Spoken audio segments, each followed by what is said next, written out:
Up first this evening, devastation in St. Mary and St. Anne following heavy rains on Tuesday. We have comprehensive coverage beginning in St. Mary, where looters sought to capitalize on the distress of some businesses. Vashon Brown was in the parish and now reports. Scenes from Porto Maria St. Mary, a day after heavy rains wreaked havoc. A stark contrast to these images captured on Tuesday when the town was pretty much underwater. For business operators, they've been left with a huge task. They were busy Wednesday morning cleaning up mud and muck. Nisha Gay Champagne is the manager of Fashion Mall Furniture and Department Store. We lost almost everything damaged. Fridge, furniture, stove, everything, a lot of things. It's a very big setback. Could come at work because I said the water catch me here. I was in my digital shirt, it turned brown. So you already got dressed for work? Yes, so I have to turn back. Devon Brown works at the meat place in the St. Mary capital. He listed the items that were damaged by the floodwaters. Flour, rice, sugar. See, there are about 20 bags of sugar out there now on the ground. And rice, about 30 bags of rice. And about 10 bags of flour. And salt and so on, all the things them.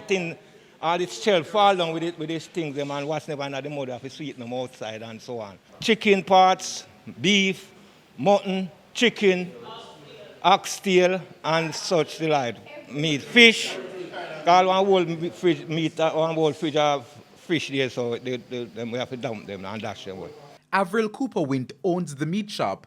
She's still in shock. She says she's been doing business in the town for more than 20 years. She has experienced flooding before, but it's never been this bad. The water does come sudden.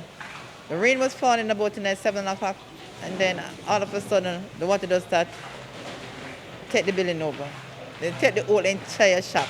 I came and I saw on my way up, I saw it. I decided I have to come in the shop, so I had to climb the podium behind there to come inside the shop. The shop water was terrible. It was at about 4 feet, almost got my waist inside here.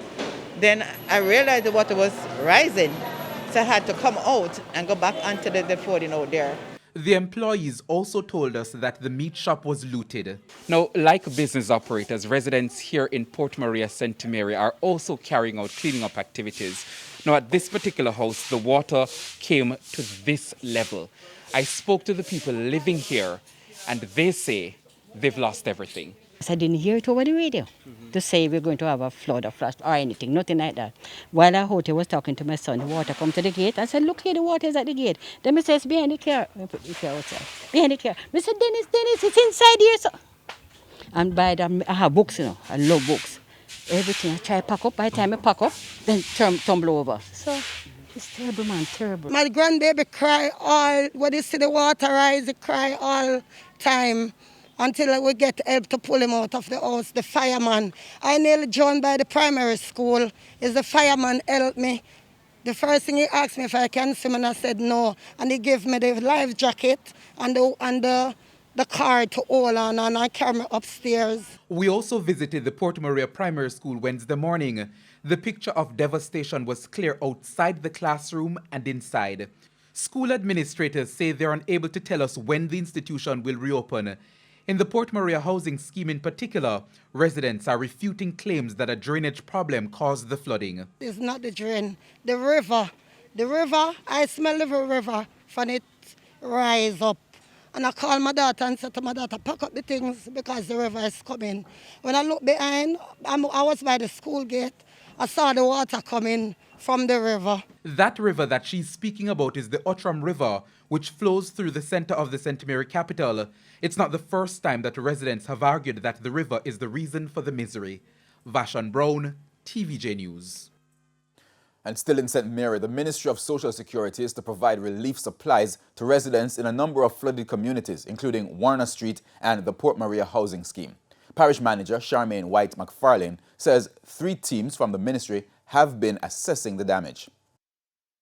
When we do this, we make the submission to our head office, and based on what damages there are, then the ministry will compensate. So do you have an idea, like when the residents, for example, would start receiving some help? All right, so we have sent into Kingston for supplies. So those that will need some assistance with food, by the end of tomorrow, most persons would have gotten that, along with mattresses, different things that they may need. But they will get some monies as well. I can't tell you how much that will be, but I know that based on what has happened to them, they will get some monetary assistance as well. Can you say when that would be? Wow. I can't say exactly when, but I know that it's something that will be given prompt attention.